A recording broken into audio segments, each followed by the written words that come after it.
Sarah's hands trembled as she stared at the glowing screen, her mind racing.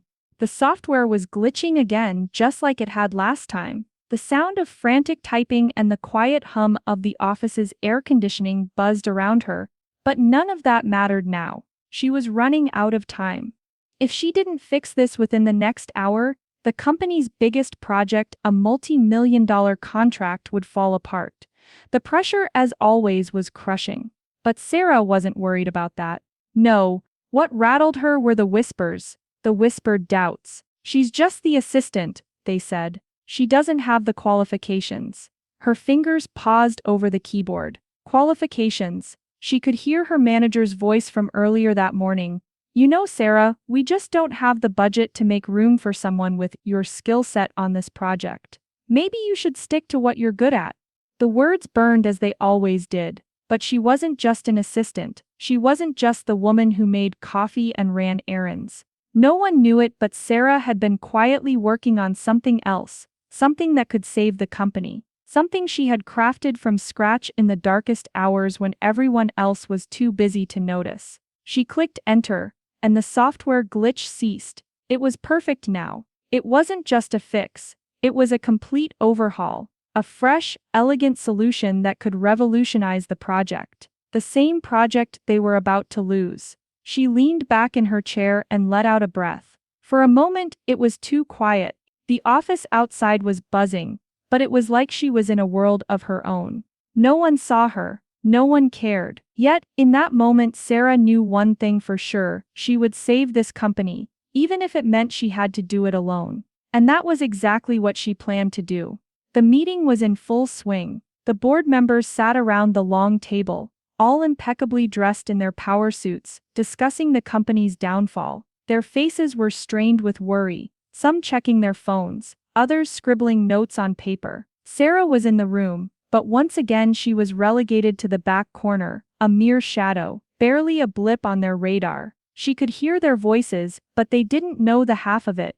"We can't keep throwing money at this," one of the executives said. "The investors are losing confidence. We'll be lucky if we even make it through the quarter." "I know, but this is a critical project," another chimed in. "We can't afford to fail. If we do, the company's reputation is done for." A sinking feeling settled in Sarah's stomach. They didn't understand.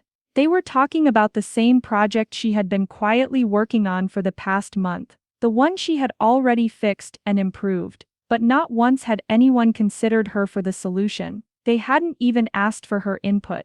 It was no surprise. Sarah was just the assistant, after all. And as the conversation went on, her anger simmered beneath the surface. No one here had noticed the hours she'd put into fixing the glitches. No one appreciated her attention to detail, and no one cared that she had already solved their problems.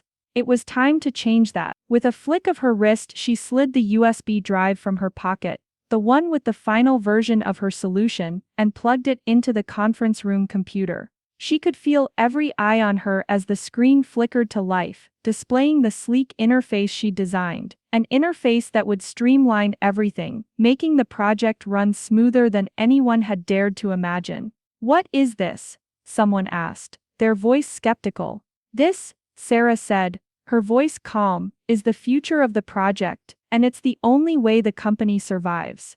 A hush fell over the room. Eyes turned to the screen, then back to Sarah. She could practically hear the skepticism radiating off them. The same skepticism she'd been enduring for years. But this time it wasn't about her lack of qualifications. This time she had the answer. The room was silent for a beat too long. Then one of the board members, a woman named Cheryl, adjusted her glasses and cleared her throat. "Sarah, I'm not sure what this is. Where did this come from?" Sarah felt a wave of frustration building in her chest, but she fought it back. "I've been working on it. The issues in the software you've been struggling with, I've solved them. I redesigned the entire structure. This is it."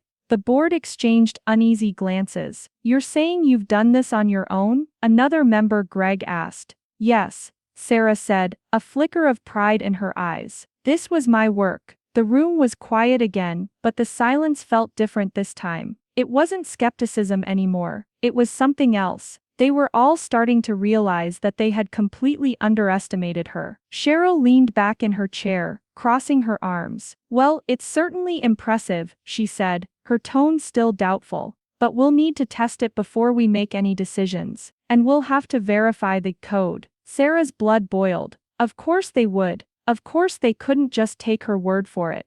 They'd been so quick to shut her down before, so quick to assume she wasn't good enough. She could feel the weight of the moment, the sting of being overlooked yet again, even as they reluctantly began to test her work. But this time Sarah had something else in mind. Later that evening, Sarah returned to her desk. The office had emptied out, and the fluorescent lights above buzzed, casting an eerie glow over the empty space. She rubbed her eyes, feeling the exhaustion creeping in. She hadn't even realized how much time had passed since the meeting. But now, the adrenaline was wearing off, leaving behind a heavy sense of dread. She had done it. She had made her move. The product was hers, and it could save the company. But even as she sat there, her fingers hovering over the keyboard, she couldn't shake the feeling that something was wrong. A sense of unease gnawed at her. The board had taken her solution with a grain of salt, even if they had grudgingly admitted its potential. But there was more to the story. Sarah had done everything to create the solution, but she hadn't done it alone. Deep in her mind, something dark whispered. What if you didn't create this by yourself? What if someone else had a hand in it? The thought lingered in her head like a poison, sinking deeper into her subconscious. She couldn't shake the suspicion that the very people who had dismissed her might have been involved in some way, but she had no evidence, only a gnawing gut feeling. Just as she reached for her phone to send a message to a colleague, the office doors swung open, and her manager, Marcus, stepped inside. He was smiling, but it wasn't a smile she trusted. "Sarah," he said, leaning casually against the doorframe. "That solution of yours, impressive. I think you're onto something. But we've got a little issue to iron out." Her heart raced. "What issue?" Marcus' smile grew colder. "We just need to talk about how you managed to come up with this so quickly, and what other resources you've been using." Sarah's blood ran cold. Marcus's casual posture didn't ease the tight knot in her stomach. Something was off. She didn't trust his smile, the gleam in his eyes that seemed just a little too sharp. He wasn't here to praise her. He was here to control her. "You've got a problem with my work?" Sarah asked, her voice steady despite the panic bubbling beneath the surface. Marcus raised an eyebrow.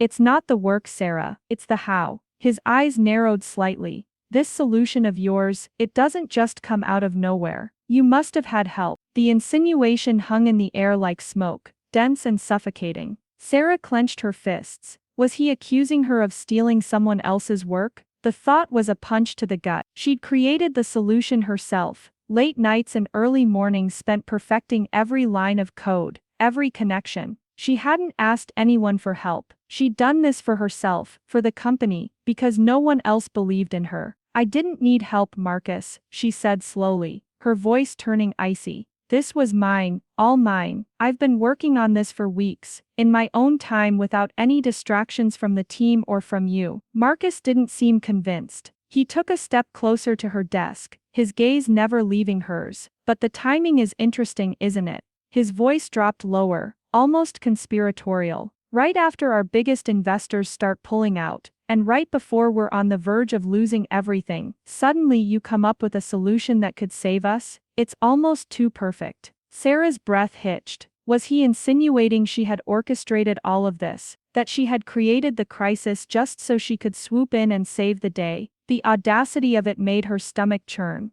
"I'm not the one who put the company at risk," Sarah snapped. "I'm the one fixing it." The silence between them was suffocating, as if both were trying to read each other's thoughts. Then Marcus gave a small, almost imperceptible nod. "We'll see, won't we?" he said, his voice like a velvet blade. "We'll see how well it holds up under pressure." Before Sarah could respond, he turned and walked out, leaving the door swinging behind him with a soft thud. His words echoed in her mind, a dark promise she couldn't shake. Over the next few days, Sarah worked tirelessly, watching as the board deliberated on her solution. They tested the software, tweaked it, analyzed the code over and over again, but something felt off. Every time Sarah walked into the meeting room, the board members looked at her as if they were sizing her up, trying to find the cracks in her armor. And Marcus, he was always lurking in the background, his gaze watching her every move. Despite the growing tension, something else was happening. Sarah's confidence was growing.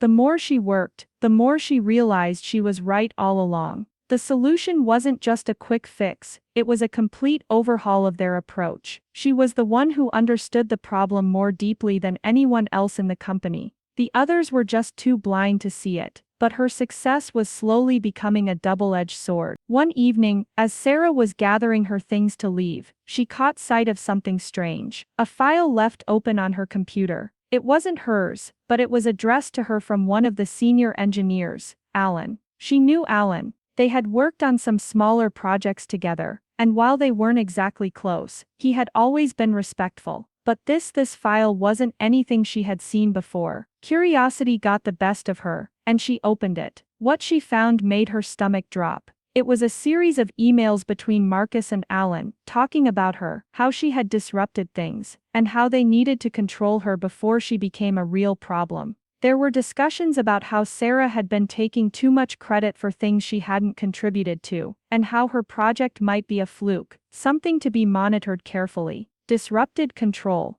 Her hands shook as she read on. There was a plan in motion, a plan to undermine her success, to discredit her, to paint her as nothing more than a pawn in a game she didn't even realize she was playing. And she'd been so blind to it. It was the following Monday that everything came crashing down. Sarah was sitting in the boardroom, waiting for the meeting to begin. She could feel Marcus's presence across the room, his eyes burning into her. She tried to focus on the upcoming presentation, but her mind kept replaying the emails she had read. Had Alan known? Was this all a setup? Her thoughts were interrupted when the meeting started, but the atmosphere was different today. The board was on edge, almost hostile in a way Sarah hadn't noticed before. She tried to brush it off, thinking it was just the pressure of the situation, but something in the air told her that this wasn't just about business anymore. Then Cheryl spoke. "We've reviewed the solution, and we have some concerns." Sarah sat up straighter, her stomach tightening. "What concerns?" Cheryl shot her a look before continuing.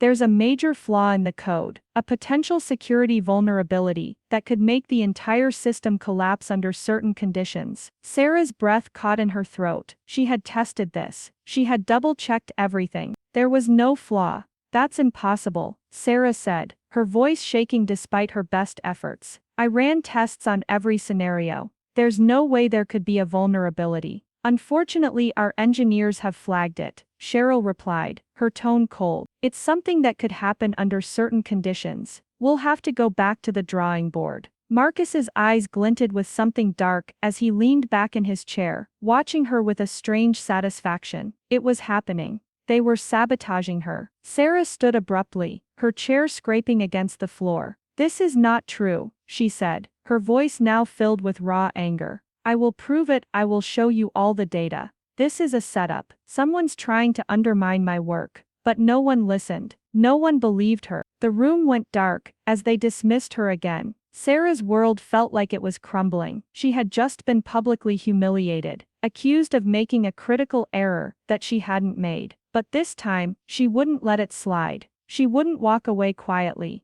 That night, she stayed in the office, going through the files, running every test again. But there was one thing she hadn't checked. One thing that could finally expose the truth. The system logs. As Sarah dug into the log files, something click echoed in her brain. The data didn't match. She noticed an anomaly. An entry showing someone had accessed her system and altered certain parts of the code. The name was there, hidden in the logs. Marcus. It was him. He had inserted the flaw into her system, and now he was using it to discredit her. He had orchestrated the entire thing. Sarah's hands were shaking as she stared at the screen, the damning evidence glaring back at her. Marcus's name was unmistakable in the logs. He had accessed her code, injected the flaw, and now he was playing the perfect villain. He'd orchestrated this whole charade to destroy her. The realization hit her like a tidal wave, leaving her breathless. But Sarah wasn't going to back down. Not this time. She closed the log file, her heart pounding in her chest. She knew what she had to do. If she didn't act fast, Marcus would win, and the company would fall. She couldn't let him ruin her work, her vision, everything she had sacrificed to get here. With a deep breath, Sarah grabbed her phone and texted Alan. She had known for a while that there was something off about him. Their previous interactions had been cordial, but now, Sarah saw him for what he really was, a pawn in Marcus's game. But maybe, just maybe, he could help her turn the tables. Alan's response came quickly. "Meet me in the conference room in 20 minutes. It was time. When Sarah walked into the conference room, she found Alan already sitting at the table, his face drawn and tense. There was something strange about the way he looked at her, an odd mix of guilt and fear. But Sarah didn't have time to process it. She had a plan, and she was going to execute it. "I know what you've been doing," Sarah said, her voice cold, eyes locked on Alan. "I saw the logs. Marcus has been tampering with my code." Alan's face drained of color. For a second Sarah thought he might deny it, but then his shoulders slumped, and he let out a long, resigned sigh.